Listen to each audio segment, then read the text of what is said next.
Assalamualaikum semua. Hari ni AJ berada di Taman Kerubung Permai. Okey, hari ni ada satu unit townhouse ground floor untuk dijual.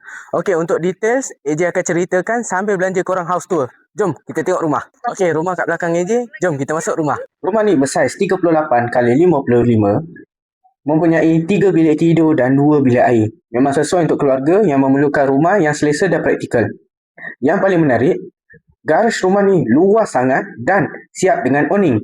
Lebihan tanah tepi sebanyak 10 kaki telah disimen menjadikan garaj rumah ni lebih luas. Dan yang paling penting, rumah ni berstatus freehold non bumi. Rumah ni berdekatan dengan masjid. Untuk beli barang-barang keperluan dan barang dapur boleh pergi ke Megamart Kerubung. Dan petrol pump pun dekat dengan rumah. Untuk harga cuma RM220,000 sahaja. Baik, pembelian melalui LP, PSA, bank loan, cash dialu-alukan. Sekiranya anda berminat, boleh hubungi AJ segera di nombor 011-2098-4808. Baik, kita jumpa di video akan datang.